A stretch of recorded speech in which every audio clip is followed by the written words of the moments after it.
Hello friends, आज chemistry के दूसरे चैप्टर का एक नया टॉपिक लेकर आए हैं आपके लिए, जो कि बहुत ही इंपॉर्टेंट है बोर्ड के पॉइंट ऑफ व्यू से और आपके स्कूल में जो आपके एग्ज़ाम होते हैं उसके लिहाज से बहुत ही इम्पोर्टेंट है। आज हम बात करेंगे प्लास्टर ऑफ पेरिस के बारे में, जिसको आप पीओपी भी बोलते हैं कॉमनली। आज हम इसकी पूरी डिटेल जानेंगे इसी वीडियो में, ये कैसे तैयार होता है और इसके क्या क्या यूज़ हैं, इसकी प्रॉपर्टीज़, सब कुछ जानेंगे इसी वीडियो में। वीडियो शुरू करने से पहले अगर आप हमारे चैनल पर नए हैं तो पहले चैनल को जाकर सब्सक्राइब करें और बगल वाली बेल आइकन पर क्लिक करें ताकि आपको हमारे एजुकेशन से रिलेटेड हर वीडियो टाइम टू टाइम मिल जाए। दोस्तों, आज का वीडियो स्टार्ट करते हैं। आज हम बात करेंगे प्लास्टर ऑफ पेरिस की। प्लास्टर ऑफ पेरिस क्या होता है, तो सबसे पहले हम इसका ऊपर का एक ओवरव्यू लेते हैं कि प्लास्टर ऑफ पेरिस होता क्या है। आपने देखा होगा आपकी घर की दीवारों पे जब आप पेंट होने से पहले जब उस पर कलर होता है तो उस पर होने से पहले वाइट कलर का एक वो होता है सीमेंट, जिसको आप पुट्टी बोलते हैं, वो यूज़ होता है ताकि उससे जो उसकी सरफेस है स्मूथ हो जाए और जो पेंट है हमारा वो अच्छे से उस पर आए। वही होता है आपका प्लास्टर ऑफ पेरिस। और दूसरा एग्जांपल मैं आपको बताता हूँ, जब किसी का हाथ टूट जाता है, बोन फ्रैक्चर हो जाती है, तो आप जाते हैं डॉक्टर के यहाँ, तो वो उस पर एक वाइट कलर की लेयर जो चढ़ाता है उसको भी प्लास्टर ही बोलते हैं। वही होता है हमारा plaster of Paris.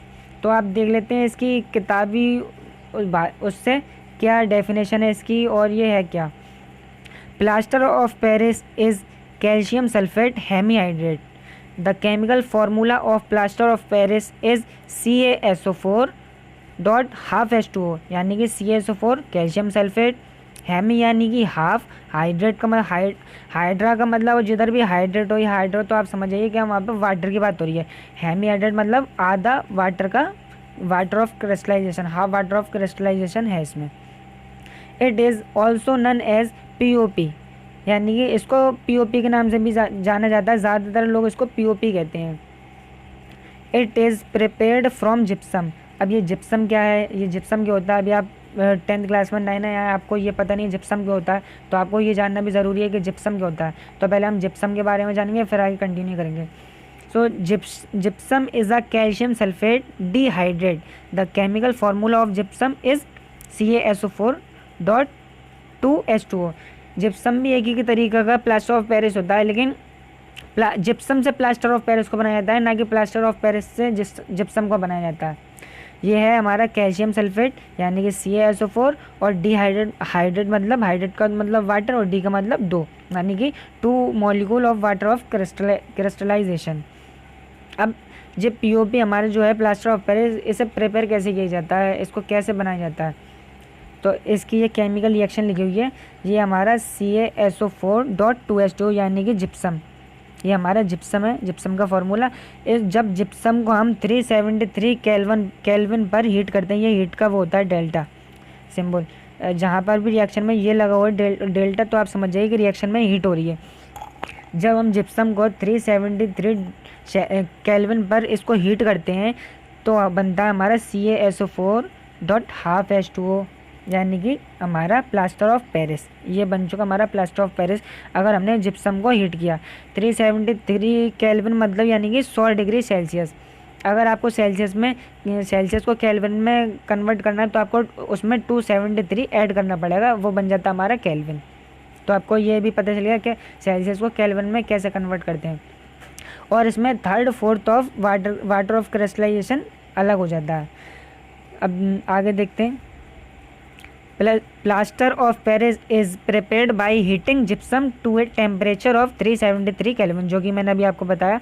When gypsum is heated 373 kelvin, it loses 3/4 of its water of crystallization and form plaster of Paris.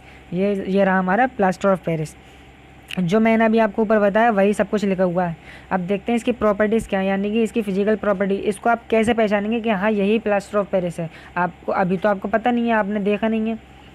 तो इसकी प्रॉपर्टी, सबसे आसान और पहली property, it is a white powder, यानी एक सफ़ेद पाउडर होता है। POP should be stored in A moisture proof container. इसको ऐसी जगह पर नहीं रखा जाता जहाँ पर हल्की सी भी नमी हो। अगर इसे हल्की सी भी नमी मिलती है तो ये जम जाता है। आपने सीमेंट को भी देखा होगा, सीमेंट जो होता है आप घर बनाने में यूज़ होता है, अगर वो वाटर के कांटेक्ट में आए तो वो जम जाता है। उसके बड़े बड़े से पत्थर बन जाते हैं, फिर वो किसी काम का नहीं रहता। सीमेंट के तरीके से बिल्कुल रिएक्ट करता है हमारा प्लास्टर ऑफ पेरिस। अब हम इसके यूजेस देख लेते हैं, इसके कहाँ कहाँ पर यूज़ होता है इसका प्लास्टर ऑफ पेरिस का। तो दोस्तों ये हैं इसके कुछ यूजेस, जो बस आपको इससे ज़्यादा याद करने की ज़रूरत नहीं है। बहुत ही आसान है, बहुत ही सिंपल है, आप बहुत आसानी से इसको याद रख सकते हैं। सबसे पहला use, it is use in hospital for fracture bone in the right position. जो मैंने आपको अभी बताया, जो अस्पतालों में जब आप किसी की हड्डी टूट जाती है तो उसको हड्डी को जोड़ने के लिए वो ऊपर एक वाइड लेयर चढ़ाते हैं मोटी सी, वही होता है हमारा प्लास्टर ऑफ पेरिस। दूसरा यूज़ देखते हैं, it is use in making toys, यानी कि जो वो खिलौने होते हैं वो मिट्टी वाले, उसमें इसका यूज़ होता है। और कॉस्मेटिक्स में यूज़ होता है, और ब्लैक बोर्ड होता है वो भी इससे बनाया जाता है। और जो स्टैचू होते हैं हमारे मेन, ये हमारा स्टैचू होते हैं जो आपने मार्केट में देखे होंगे, स्टैचू खड़े होते हैं और भी कई तरीके के स्टैचू होते हैं, वो ज़्यादातर इसी से बनते हैं, प्लास्टर ऑफ पेरिस से।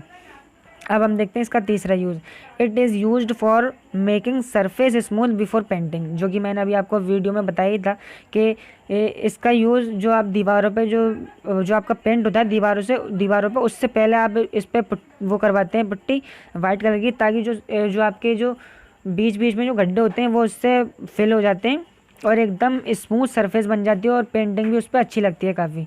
अब देखते हैं फोर्थ यूज़ इसका, it is use in chemistry laboratories for ceiling air gaps. जो केमिस्ट्री लेबोरेटरीज़ में जो गैप्स होते हैं, एयर गैप जहाँ से एयर पास होती है और वहाँ फिर कुछ काम नहीं हो पाता उसकी वजह से, तो वहाँ पर भी इसका यूज़ होता है। सो दोस्तों आप पीओपी के बारे में यानी कि प्लास्टर ऑफ पेरिस के बारे में पूरी तरीके से जान चुके हैं, क्या होता है और क्या फार्मूला होता है, कैसे प्रिपेयर होता है, जिप्सम क्या होता है, प्रॉपर्टीज़ बता दी मैंने आपको। बस इससे ज़्यादा कुछ नहीं आएगा आपके पेपर में भी और बोर्ड एग्जाम में भी। तो ये भी मैंने आपको इससे पहले बताया था वॉशिंग सोडा, जो कि एक बहुत ही इंपॉर्टेंट टॉपिक था, ये भी इम्पोर्टेंट है। ये भी कई बार एग्ज़ाम में डायरेक्ट पूछ लिया गया है, कई बार सीबीएसई के एग्ज़ाम में साइंस के पेपर में कई बार पूछ लिया गया है डायरेक्ट। तो आप इसको भी अच्छी तरीके से तैयार करें।